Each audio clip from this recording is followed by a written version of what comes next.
everyone.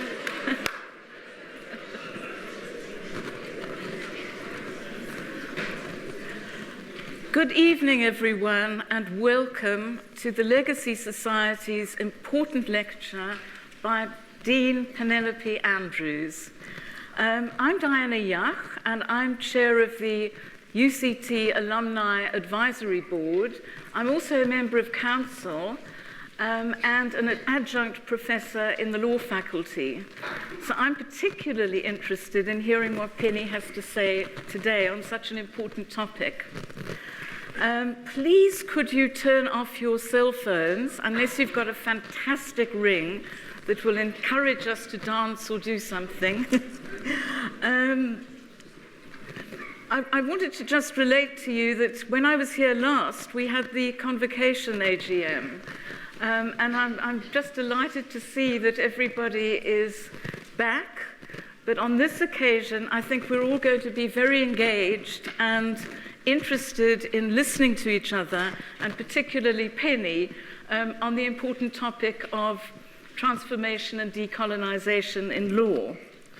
A little plug for the Legacy Society, and I think this has been distributed to everyone as you walked in, but I wanted to read the words of Nelson Mandela, that what counts in life is not the mere fact that we have lived, it is what difference we have made to the lives of others that will determine the significance of the life we lead.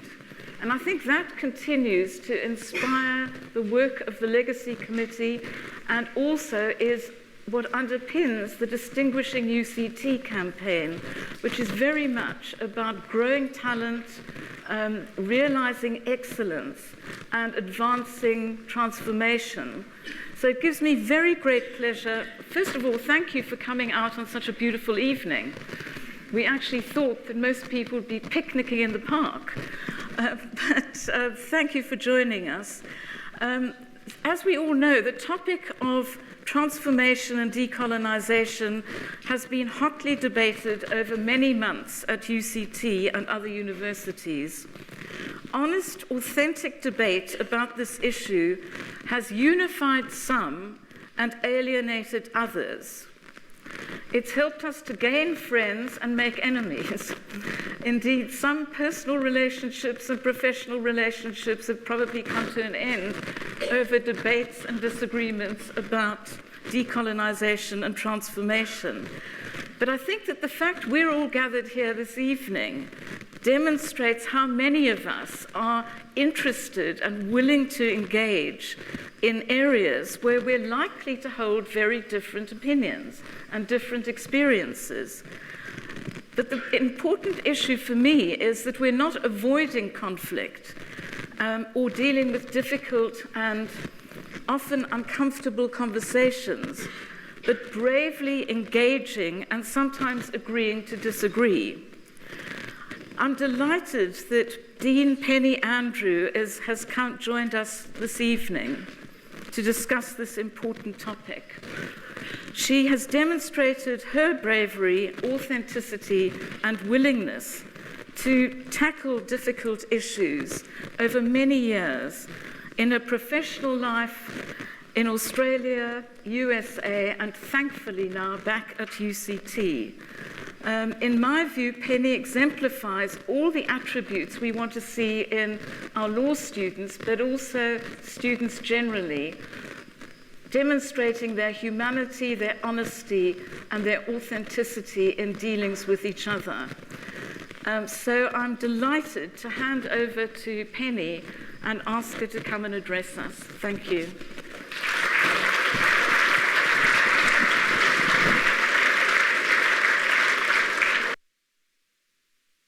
Will you turn the PowerPoint? Go to the next one? Okay. Okay, good. Thank you. Good. Yes, thanks.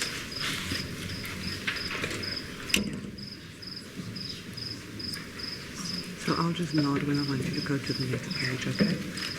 All right. Thank you. That's it. I'll just on you. And okay, so just back. Okay. Good evening, everybody. I'm so glad that you want to spend Saturday evening or part of your Saturday evening with me to talk about this really very important subject. This is a subject that we've been grappling with at UCT in the last 2 years. I became the dean at UCT Law a year ago. So I've been immersed in much of the discussion around transformation and decolonization. What I'm going to do in the lecture is basically just touch on a few pointers, because this is such a large subject matter and there's so many areas that we could cover that I've decided just to focus on UCT law and some of the issues, the way we've addressed these issues, and then maybe towards the end raise some questions and think about what a transformed law faculty will look like and what the obstacles are really to transformation and decolonization. I'm not going to be able to move much because I have these two things that I need to keep close to, so I'll just stand here. So let me just tell you what I'm going to do, what the roadmap is for tonight's lecture, just in case I cannot get to all the topics and all the issues. So the first is that I'm going to just look briefly at where we've come to in higher education, 20 years after the formal end of apartheid, or 21 years after the formal end of apartheid. And then I'd like to look at definitions, because we talk about transformation and decolonization, but I think it means different things for different people.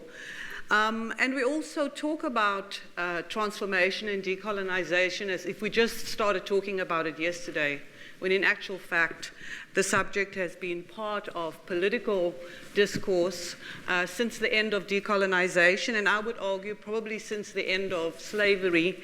If you look at indigenous communities in Australia, for example, in New Zealand and so on, these questions loomed large for maybe over a century.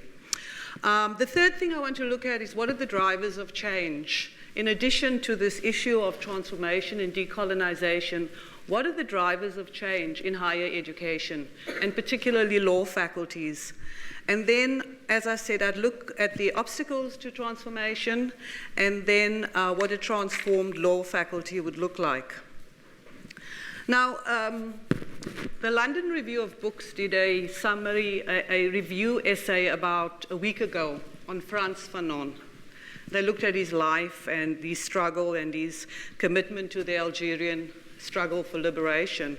It was an interesting summary, and a few of us met yesterday to talk about it, because Frantz Fanon has recently been certainly been adopted by this new generation of students. So this issue of decolonization and transformation has been with us since, as I said, since decolonization properly.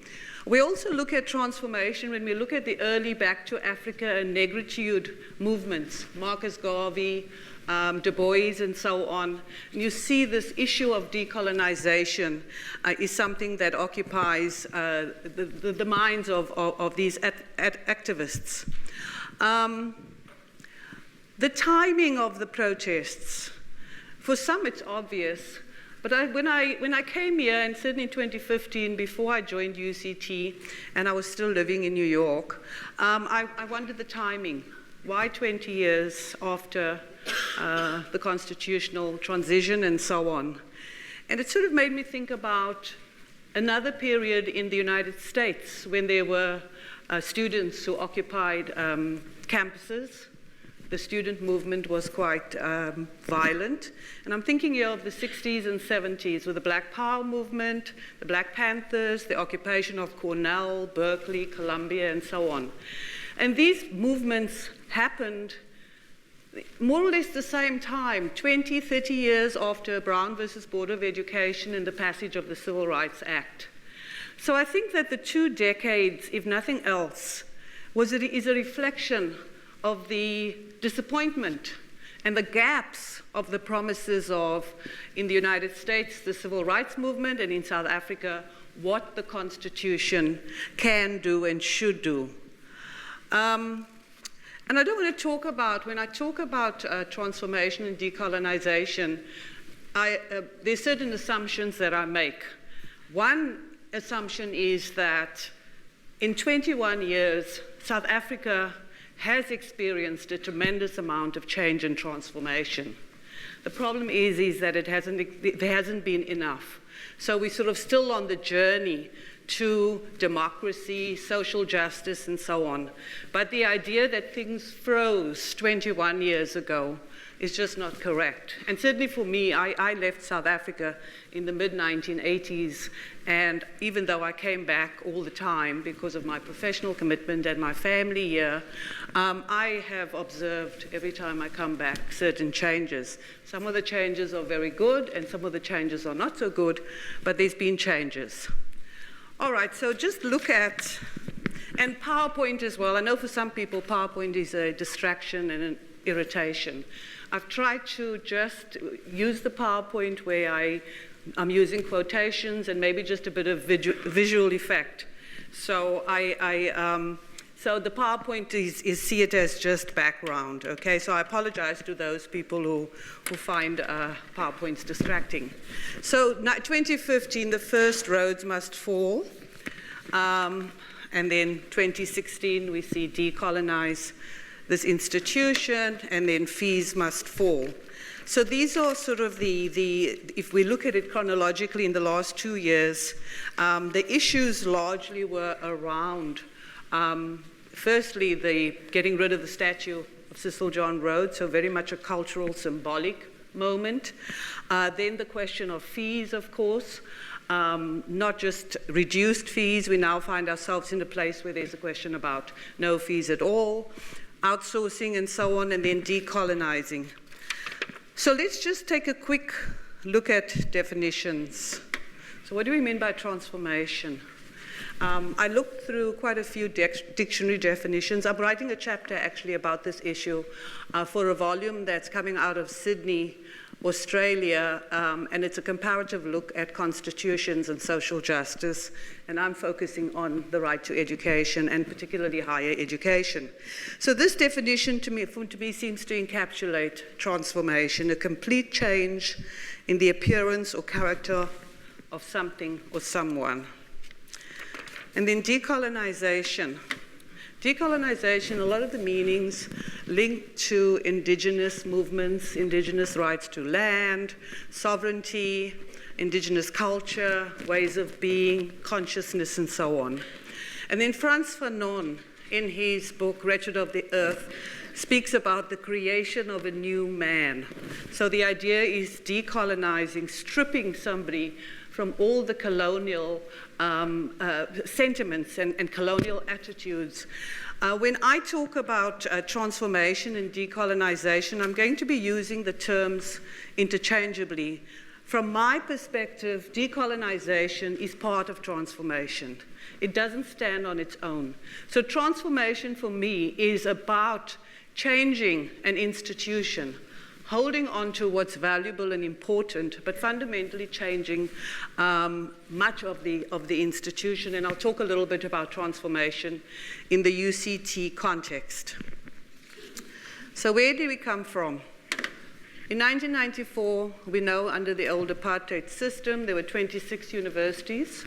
9 were deemed white, and in those days, anybody who was not white required a permit to attend the University of Rhodes, Wits, UCT, Natal, Stellenbosch, and so on. So half English-speaking, half Afrikaans-speaking. Then we had the coloured university set up here in Belleville, the Indian University, the University of Durban-Westville, and then, of course, the homeland institutions, the University of Zululand, what is now the University of Limpopo, and so on. So this was the apartheid architecture. This is what we inherited 21 years ago, maybe roughly 24 years ago. A deeply segregated university system where resources were allocated grossly disproportionately, where the people who taught at the institutions were definitely differently skilled, where you saw a hierarchy of professional skills, professional education, and so on. And to a large extent, I don't think I'm exaggerating when I say that the old Bantustan universities, the homeland universities, were largely places where retired Afrikaner bureaucrats went to teach. And the idea was not to train a generation or generations of African or black graduates. So that's what we inherited. And so when we think about changes and so on, we're not just talking about transformation at the University of Cape Town. How has Zululand transformed? How has Fort Hare transformed? Has there been an appropriate sort of linking of resources and so on? These are very, very large questions. And then, where are we still in South Africa today? So I sort of was looking at, we've now in a situation in which affluence largely has become, to a limited degree, more multiracial than poverty. Poverty in South Africa still largely has a black face. And so within our society, we have these gross disparities and differences of experiences and so on. And this also bleeds over into the education system, and as we've observed, particularly into universities, and particularly a fine institution like the University of Cape Town.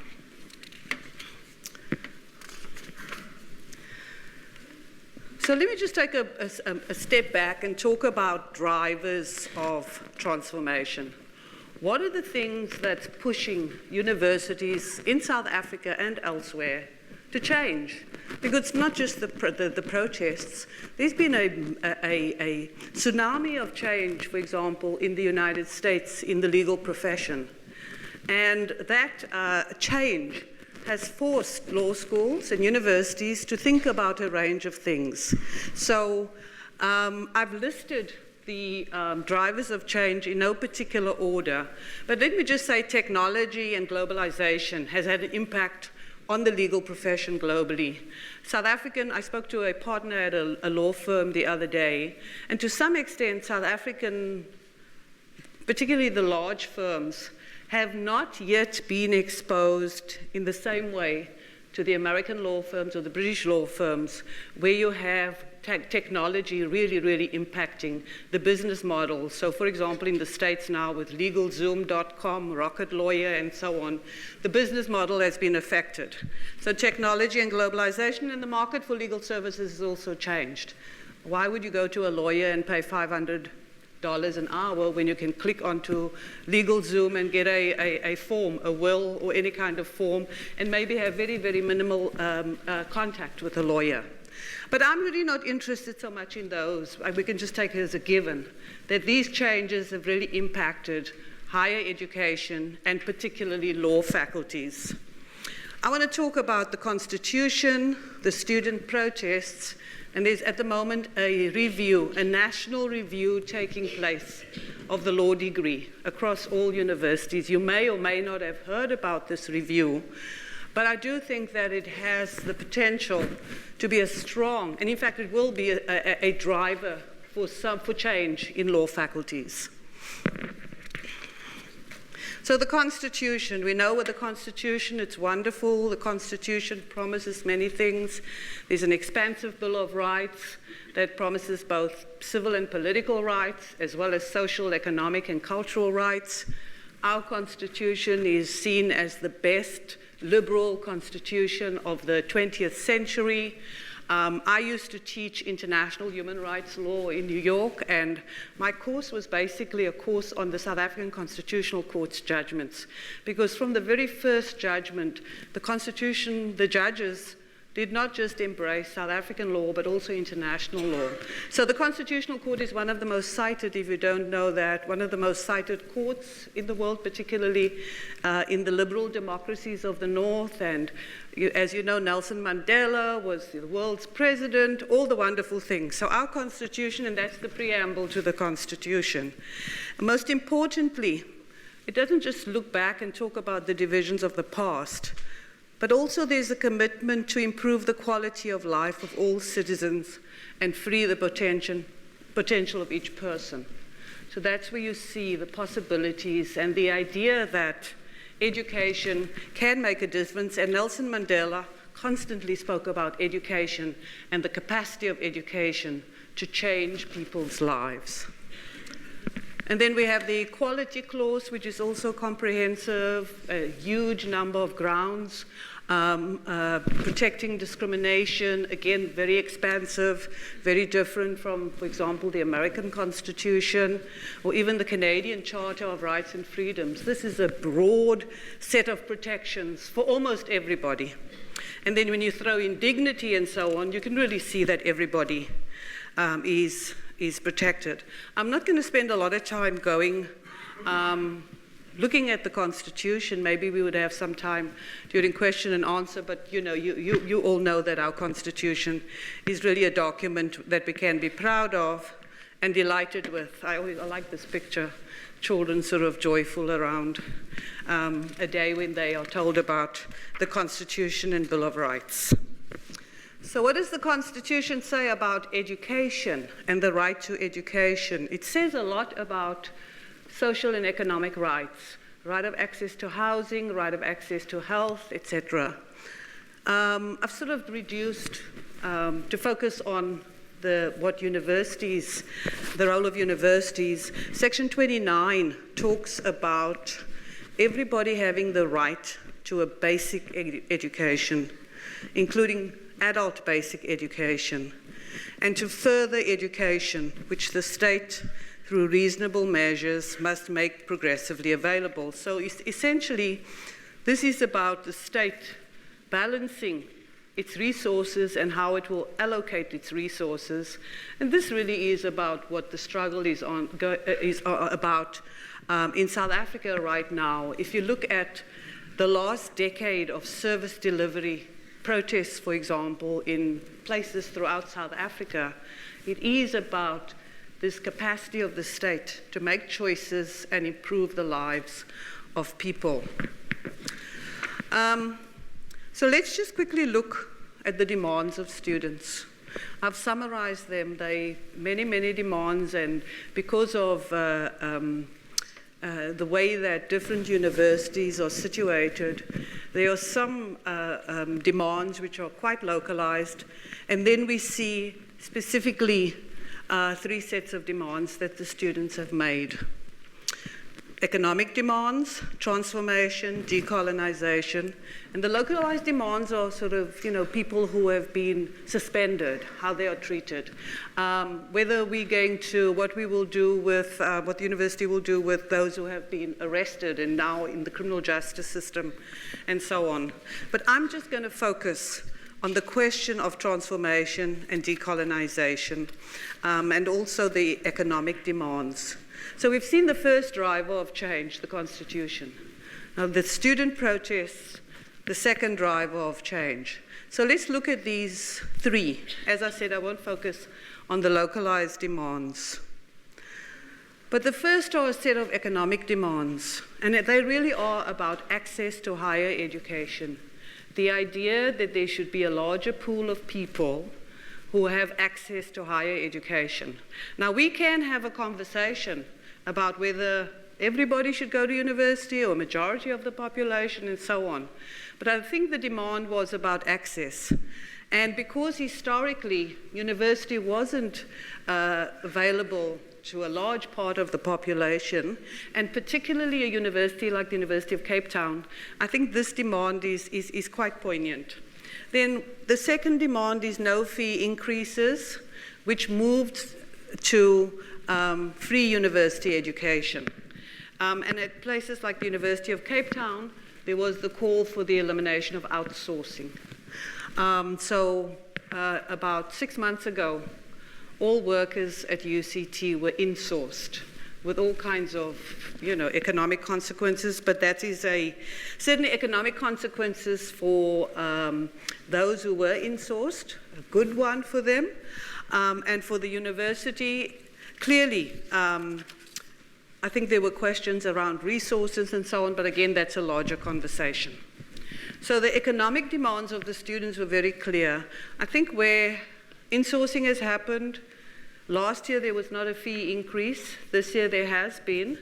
But what has happened is that students who whose parents earn below 600,000, for the most part, are getting quite a bit of financial aid, or else their tuition has been waived. Free education is free higher education is very controversial. I myself don't believe that there should be free education for all. People who can pay should pay. There should be free education for poor students, for the so-called missing middle. There should be financial assistance and so on, but there should be a way for people who are able to enter the middle class and who start earning a decent salary to be able to pay back. So those are loans, but that's a very, very large conversation. But that's where we're at right now, free education. So the economic demands are, to a large extent, the economic demands really can only be met through a partnership with government, the private sector, maybe the non-governmental sector, and universities. So I want to talk a little bit about this notion of transformation and decolonization. What is the essence of this? What is the core? Why are the students so mad at the universities, and what would they like to see? So again, I've extracted them and just given sort of the major points. So the first is the racial demographics of academic staff. UCT and many of the historically white universities, except maybe University of KwaZulu-Natal, which used to be University of Natal, to a lesser extent WITS. But most formerly white universities, the student population has largely changed, and at UCT, the majority of students now are black. But the majority of academic staff at UCT, in the law faculty as well, is still white. So there's the sort of almost the exact number, the percentage of students, it's sort of the flip side. So I would say that something like 2/3 of students are black, and then 2/3 of academic staff is white. So those are the racial statistics. And so the students have called for more demographic representation to reflect South African demographics. The second is a more interesting issue, and this is about the hierarchies in the classroom. And this is a movement that's been around for quite a few decades, not just in South Africa, but elsewhere as well. And this is this idea about how you teach and how students learn. So there's the saying that teachers now, university teachers, this was what I was certainly familiar with in my years of teaching there. Teachers should move from being sages on stages to guides on the side. And the idea is it's got to be more democratic, it's got to be more engaged, we have to take account of students' different learning styles, etc., etc. I think it's largely a reflection of the generation of people who tweet, for whom social media is very, very important, maybe whose attention span is different from previous generations, and so on. So hierarchy, but this idea that you don't have the ultimate authority, that students can learn from each other, etc. I myself believe that an engaged classroom, where the students actually engage and learn from each other, as well as learn from the expert, is a very healthy learning environment. But that was not South African legal education. I went to the University of Natal in Durban in the late 70s, early 80s. And even though it was a wonderful place and so on, it was very, very hierarchical, where rote learning was rewarded and so on.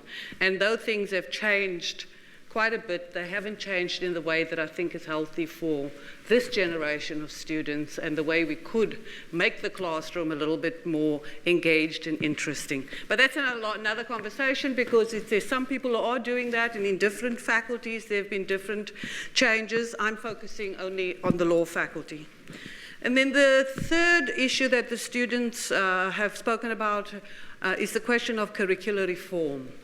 What are we teaching? How are we teaching? Why do we prioritize this set of laws over that? So, for example, it has changed now at UCT, but the idea was, why teach Roman law and not African customary law? we're an African country and so on. So a range of issues around curricular reform and then also teaching methods. What kind of methodologies are we using to really empower students? So if we stand in front of a room and just stand and lecture and the students furiously take down notes and then for an exam they just regurgitate what they've been given, that's a very passive kind of learning. Now that doesn't happen. That has changed somewhat, but there's still parts of the old passive learning styles, the rote learning that's so much part of legal education. Then the other issue that students talk about is the culture of teaching and learning, and it's sort of linked to this idea of the engaged classroom and how we interact with them and so on. And then the fifth issue that the protesters have highlighted is the question of engaged and relevant research.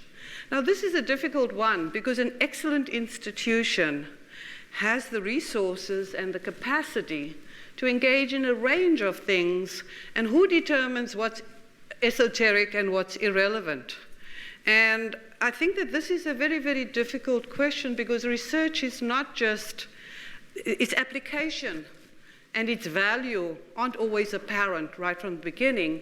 And decades later, maybe somebody who sat in some room looking at the mating habits of the fruit fly may come up with something that will help us go, sort of build a large aircraft or something like that. So the linkages, I think, are difficult to see, but that's an issue. And then decolonized African epistemologies. In other words, are we using African resources, African research, African literature, and so on? Now, law is particularly difficult because law is localized. And it's all well for our students to learn the law of persons in Kenya or Tanzania, but if they're not going to practice there, it doesn't make much sense. So I think those are some of the issues, but this was certainly raised by the students. I'm not going to go through much, but as I said, the Council of Higher Education is currently conducting a review of all law schools to look at the LLB and to look what we are teaching, how we are teaching, etc. So I've just highlighted some questions that the surveys have asked. Each law faculty must write a self-assessment report, self-evaluation report, and answer a series of questions. And these are some of the questions that we've been asked about how our degree imparts to our graduates comprehensive and sound knowledge of the South African law, values, etc., etc. So these are just, I've just highlighted some questions. It's a range of questions. Big document with detailed information, with data, graphs, and so on. And then the staff. The survey also looks at staff, who we employ, the background of staff, diversity of expertise, ideas, etc., etc. So it goes beyond the demographic change, but also diversity in a range of ways. And this is an issue. Diversity of ideas has plagued universities in the UK, in the USA, and so on, Australia, where there's the argument, and I certainly think this argument holds in law school, where sort of a particular ideology holds more sway than others. So they've actually done research. This is factual, that law professors in the 200 law schools in the United States mostly are liberal, or Democrat voters, Democratic Party voters. So that's a bias that's been shown. Of course, it raises all kinds of questions, but I'm sure that in other faculties, I hope there are no scientists here, it will probably be the other side, maybe in the science faculties or engineering or something. There should be diversity. All right, so obstacles to transformation. What are some of the obstacles to transformation? So I've sort of raised these, the Constitution, the student protests, the LLB review, and so on. But of course, people say we should transform, and then we have the conversation, and we think about ways of doing it, we bring in experts, we look at the literature, and so on. The first is that we now know that there are basic education deficits that many students at UCT and elsewhere are burdened with.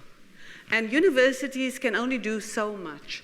By the time somebody comes to university, if they've been through a very, very poor schooling system, and where much of what they need to do to succeed at universities, even with all our changes, creates real problems. So we now know that this is the dirty secret of South Africa, that our basic education system has let hundreds of thousands, millions of students, particularly black students, down, I'd argue. Then there's the fragile culture of human rights, what I call that, and that is a sort of polarizing in debate and discourse. That it's very, very hard for people who do not agree on fundamental points to engage in a dialogue, to be able to either reach some kind of agreement or to disagree in a way that's healthy. So apartheid was such a violation of human rights. I mean, apartheid was deemed a crime against humanity in 1977. So, and the system did not encourage. There was not a culture of human rights. So this idea that we have this cutoff date in 1994, we all go to the polls, and all the bad habits that we've learned suddenly disappear, that's just utopian.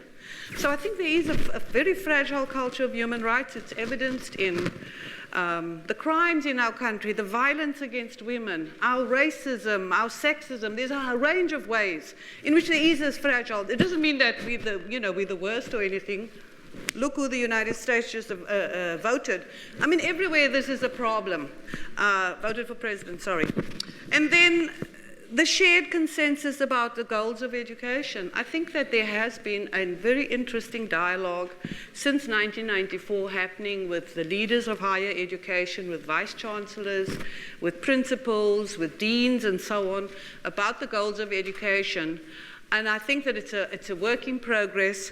But if we could have some shared idea that sort of gels with the values of the Constitution, because people with a university degree have all kinds of aspirations, and what we teach and how we teach and the kinds of skills that students need is very often not easy to ascertain. Like I often ask, we have a conversation, what kind of lawyers do we want in South Africa in 2017 compared to lawyers from 1974? Maybe the skills are the same. I doubt it. But what exactly? We can have sort of broad consensus. You've got to be smart and all of that, but really what kind of skills? And then there's skills like collaboration and empathy, what is called soft skills. Those are the kinds of skills that 21st century professionals need in a range of ways. So this is just the idea that there's not a shared consensus.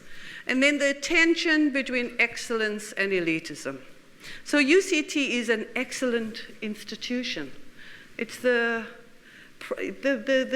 best university on the continent. Its rankings, there's so many indicators that University of Cape Town is excellent. Its summer program, its alumni and so on. Does it have to be elitist? And what does it mean when we say it's an elite institution? It's difficult. Because we're all, we are elite in different ways. But can we be excellent and without being elitist? Because the elitism goes to exclusion. And one of the things that I know from the UCT law faculty, when I came in last year, the students were surveyed. And most of the law students were very, very pleased with their education. And they got great jobs and so on. But almost to the person, the black students who identified as black said they felt like they didn't belong. They were excluded. So I don't know what the answer is. We can do many things, but this question of excellence and elitism is a difficult one to interrogate. And then the structure and culture of higher education, again, there's clearly a pecking order. There's a pecking order everywhere in the world. Do we keep the pecking order? What do we do about access, et cetera, et cetera? And then the culture in which, again, it goes to the earlier point that I raised about in the classroom. It may be that American higher education is so expensive and students see themselves as consumers. But as a teacher, I taught there for 22 years, and I would know my students. I would invite them to my house. I would know their names when they became lawyers. We engaged with our students in ways that some people do here, but it's not part of the culture. And I think it certainly has to do with maybe the large classrooms we have. I have no idea. But this is not something that I think, this is something that we need to pay attention to, because it really, the capacity to stay engaged and be intimately involved with the professional development of your students, for me, has always been a joy. I met, as the students have graduated, I have this open door policy, and I've met some final year students who want a character reference from me. And when I ask them, who's your mentor? So some of them have never had no mentor. Nobody in the law faculty that they can go to and say, you know, somebody who knows them, who can vouch for their character in a way that some students can. And I think that makes a difference as well, and it's particularly important with the demographics that we have. But again, it's a difficult issue. So what does a transformed law faculty look like? You know, I have a dream and so on. The commitment to excellence, equity, and diversity, engaged research and scholarship, excellent and innovative teaching pedagogy. I'm such a big believer in this idea of mentoring and advising, because my own life, my mother had spent 6 months in high school. None of my sisters, my brother graduated from high school. And the mentoring that I received allowed me to have the kind of life that I could not imagine. So I'm a very, very fervent, I'm a fundamentalist about mentoring and advising. And then individualized and tailored career pathways. Many people leave the law after a few years, particularly women, but the statistics, certainly from my experience in the States, and I think it's the same here, that people go into law and they don't have a clear idea of what it is they would like to do, and yet lawyers can do so many different great things, that it would be helpful for them to think creatively about their career pathways and know that there's just not one way of doing law, being a lawyer, etc. And particularly the young people come to university and they're enthusiastic and they want to change the world and they're advocates and so on. And then after a year, something happens and they have to make sure that they get the exams and go for the interviews, etc. I think it would be helpful, it would be great to harness the passion of students when they come, if they want whatever it is they want to do. And I'm not making a judgment here about any area of the law, but I do know that there are lots of exciting career pathways for lawyers. And then I'm going to end here with a set of twins who graduated this year. So that's me at their graduation lunch. Thank you.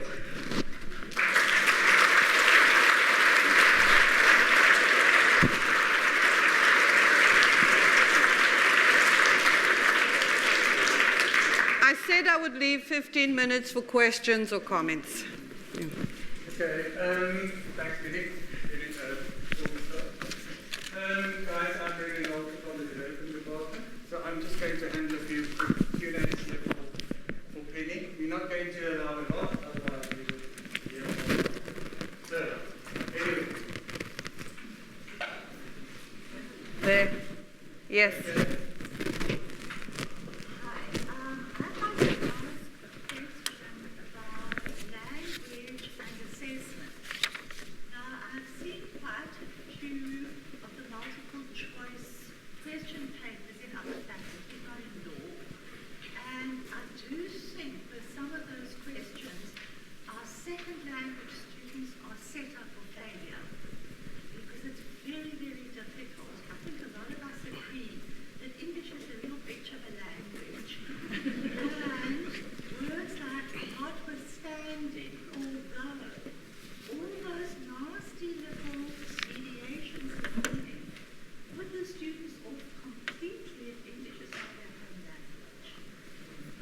I'm going to take 3 questions. Okay. Yeah. Is free education actually possible if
makes me think that if the university is ashamed of the impact of what, should I continue as a donor, giving an annual donation? Okay. All right, so we've got 3 questions. I know there are other people, but why don't I answer this 3?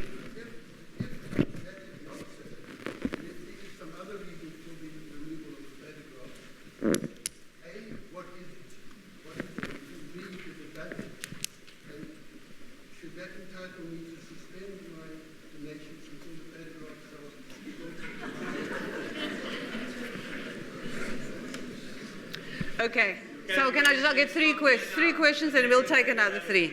Okay, so I'll start with the question, the language and assessment, and how anybody who doesn't speak English as a first language is severely disadvantaged. And there's a lot of research been done around that. I totally agree with you, and particularly multiple choice questions. Multiple choice questions test a particular kind of intelligence, never mind language issues. And so I think that is something that we are paying attention to.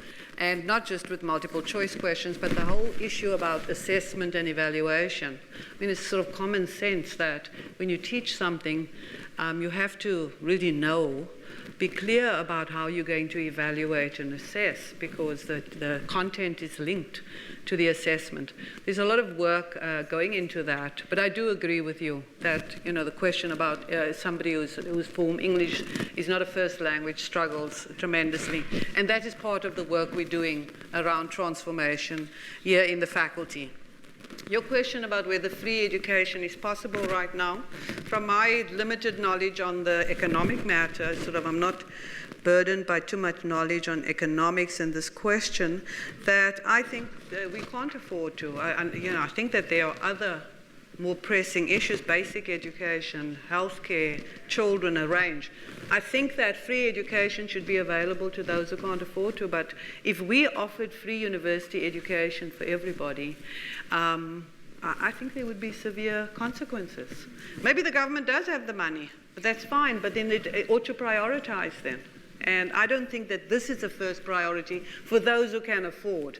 I'm not saying it's not a first priority for people generally.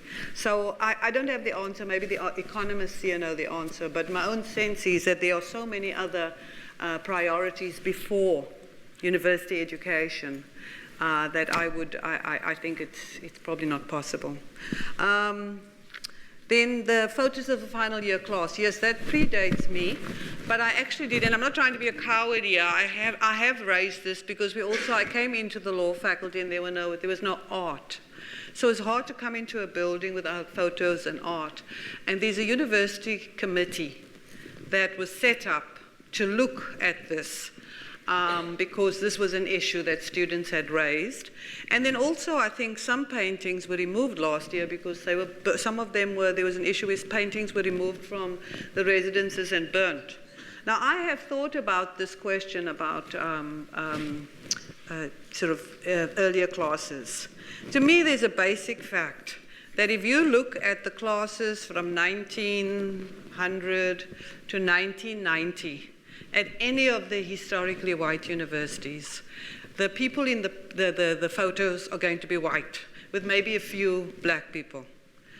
What you do with that, my personal feeling is you put it up there and you have, explanations. I have this idea that what I like to do is put the oldest class and the newest class together and have some way of sort of having as a dialogue spread across the wall on the 5th floor.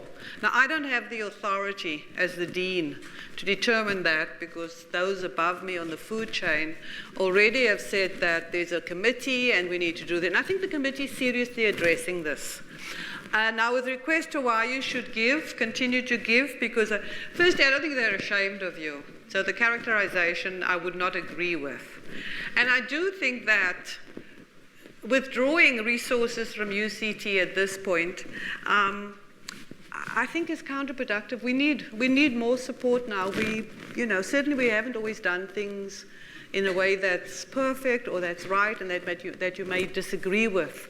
But I think that the university is max and the university executive is really trying to come to terms with this kind of tumult that's here now, but we've had tumultuous experiences. When I was a student in Durban, we protested all the time and so on. So I hear what you say, I hear your frustration, but it's not the same. But you know, sometimes those that we love, we have teenage children particularly, they behave appallingly, but we still need to support them. Now, I'm not saying this is the same.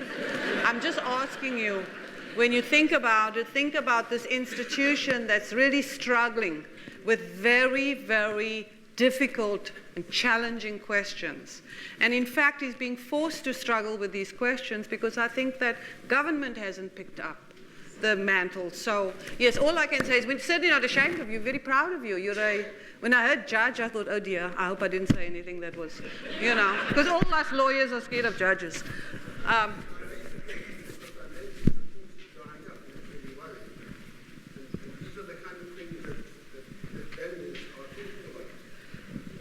Yes.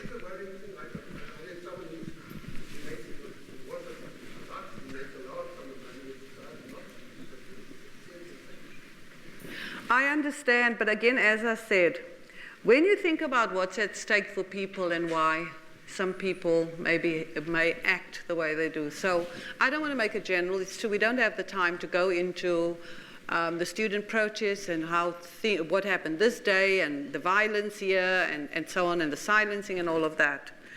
But for many people, young people who are at UCT and at other universities, the degree stands between them and poverty. The desperation, it's clear they don't get a degree. Our unemployment rate for young people is abysmal. So that level of desperation, I'm not excusing it, but I think we need to engage because the stakes are so high. And I do think that South Africa has come from where it has been to now. To some extent, we're a model for the world. We always think we're the worst. We always think this country, what it has achieved. Everybody, remember when everybody said there was going to be a bloodbath in 1990 and, you know, all whites are going to be killed and driven into the sea, all of that. South Africa is a leader in so many different ways, and we have these fine institutions.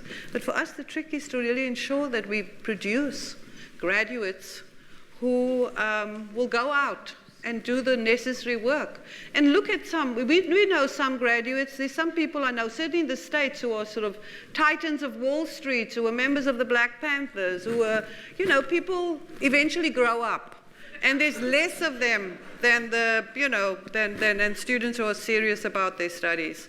So this is my inartful way of saying, don't give up on UCT. We really are trying very hard, even if we don't do it, or we always don't do it right. Yeah. Right at the back there, that gentleman, and that gentleman over there, and then just a practical point of semantics. Lawyers inclined to use words in a very precise meaning. If you play around on Facebook, you will find that there's 3 or 4 meanings of decolonisation, and they mean totally different things to the people who are concerned. To some it means to go to the way of cricket, rugby, or anything else, and to others it means everybody with white skin must be kicked out, and so on and so on. And I think the problem in these debates is we put a precise meaning on something that is not all that precise. Yes. Other questions? Take 2 more. Yes. It seems to me that this project of transformation could be a really exciting, wonderful project. Not something that you can be flippant about, but a really profound change that seems possible here at an institution like this, that would make our university profoundly relevant to the South African situation and free of all the rubbish baggage of the colonial past. And I think that that's a great, exciting thing to be involved with. I don't think you've stressed that enough in your transformed law thing. And I also feel that you didn't even mention Africa, although you obviously suggested it earlier in your talk, but you didn't mention Africa in your transformed law story. How does the law faculty here be deeply grounded in South Africa so that students who come here who want to do law feel that you're talking around a language that comes from their life experience and not a life experience that comes from Europe? Okay, yes, thank you. One more. Thank you, Professor. That's what we thank you for the talk. My question is, what is the university's approach to, when I hear people speaking of decolonizing scientific study, medicine, engineering? Now, it's difficult to understand. I realize I'm part of the medical process. I realize that the context can be relevant to our country. But the approach, this subject, how do you approach scientific subjects in a decolonization? I just don't understand what is the university's approach to that? Not what the students. Yes. Okay. All right. So let me first start with the first question, one about the precise nature of the word decolonization. As I said when I started, that I've essentially taken one or two definitions, but the notion of transformation and decolonization in many ways means different things to different people, as you point out. But for us to really engage with it, we've really got to take on board these different meanings and see what we can do about the project. So I agree with you. We don't need to have a precise meaning of decolonization to do the kinds of things that we need to do to do the exciting things that the third questionnaire person has raised. So let me go to question 3. You're correct. Transformation is exciting, and I thought I would sort of show this excitement by some of what I've said. Of course, I couldn't cover all of it, but this is the reason why I came back to live in South Africa, because of the possibilities of transformation. I didn't see the point in coming back and just same old, same old. So I agree with you. It is incredibly exciting. It's also challenging. I don't think that you can just throw out everything, you know. And for example, we have one of the protesters that I've got to know, who was part of Shackville, as it was called, has gone to go and sing opera in Vienna. It's a serious opera singer. So I think you can't, there's certain things, our colonial past means that there's been a mesh, so you cannot just throw out everything European and adopt it. I don't know if you meant that, but I didn't mean to suggest that this is a burden. I think it's very, very exciting. And maybe for the next, I'm just kidding. I was going to say for the next thing, I will really try to be more exciting, but I agree with you. With respect to deeply grounded in Africa, as I said, I did mention Africa in my talk, and I spoke about the limitations of African law in a context in which law is so localized. And I gave the example, but of course, if we think about African customary law as being part of South African law, we need to embrace our indigeneity and the fact that we are in South Africa and in Africa. But I also want to tell you about some limitations with respect to African research and so on. I went to my first African Law Deans meeting in Zambia in April. And from what I knew, because when I lived in the States, I've been to a couple, gone to Makerere, Nairobi, and so on. Many of Africa's great universities are shadows of their former selves. They're not doing the kind of research that we are doing at UCT because of resources, because something like 90% of African intellectuals don't even live on the continent. A lot of the work is being done in the global north. So I hear what you say and so on, but we have to be engaged with it in an authentic and credible way with integrity, but recognize as well that what we've inherited and what we're trying to do, there's a lot that we can embrace, but of course there's a lot we can jettison. So I hope I answered your question. I think it's an exciting challenge. I think we don't know yet in fact, we never get to the stage of transformation. It's a work in progress that takes centuries. I mean, the first university was opened when was it? In 1170 or something like that? Well, look how universities are still struggling and transforming and so on. So I think the whole business of knowledge production is about transformation. And I agree with you. But I think we can't just embrace Africanness as just as a sort of, we have to be very, very clear. And for me, this is my interest. I do want to work very, very much with African law schools and really encourage our students to embrace internships and work and research and so on. But my concern is that the great universities, Makerere University, for example, I don't want UCT 20 or 30 years down the road to be Makerere University because people have left the resources, the buildings, etc., etc. The other thing is that we offer internships and exchange programs. And many, many students from the rest of Africa come to UCT. Our graduate program is almost entirely African students.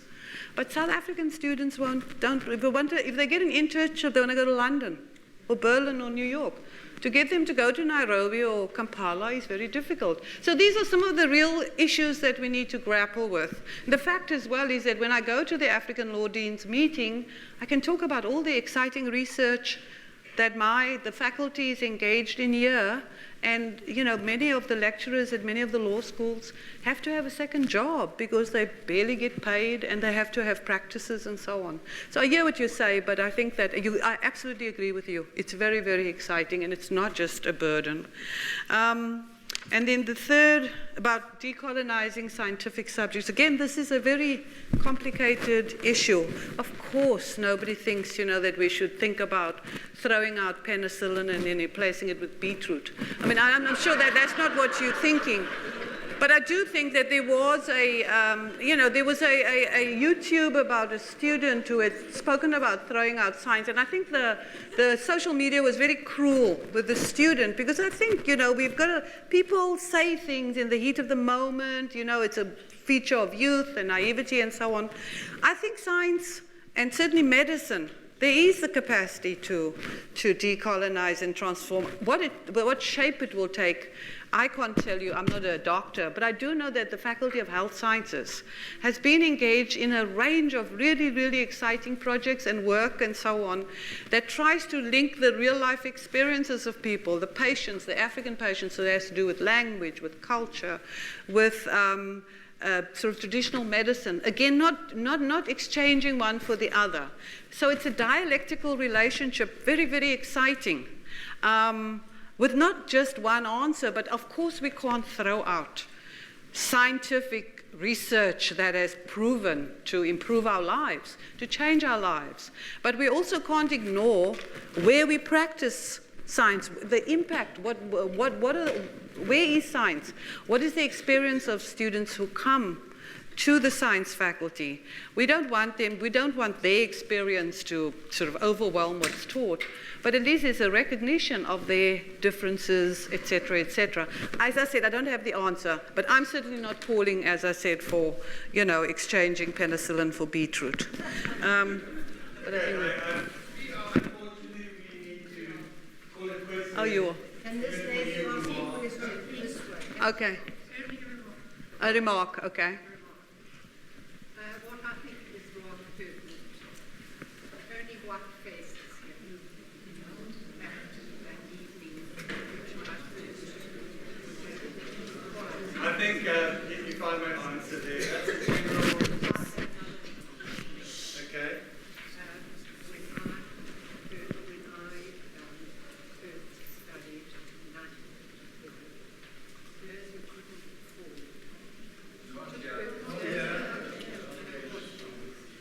those who couldn't afford got bursaries or loans and repaid them. Why could people not get bursaries or take loans? I think that's a what do you call it, debate completely, and I think it will be unfair to just put it on law because that's a university-wide situation. And maybe what we should do is have one of our alumni leadership sessions, maybe on that, so people understand what happens with fees, where the fees come from, what our fee sources are. We've got different income streams, which is the government, which is research, which is fees, all that type of thing. So it's a heck of a lot more complex than what it was then. Also, our numbers have quadrupled since 1944. The university was never designed for 26,800 students. So it's a very difficult one. And I think maybe on another occasion it's something that we can dedicate to a speaker from that department. Except I could say, there's just one thing I want to say about law, that I'm trying to raise enough money so that everybody has a bursary or some kind of financial assistance and so on. So when you do think of giving, think about the law faculty. It's really sort of, okay? Thank you.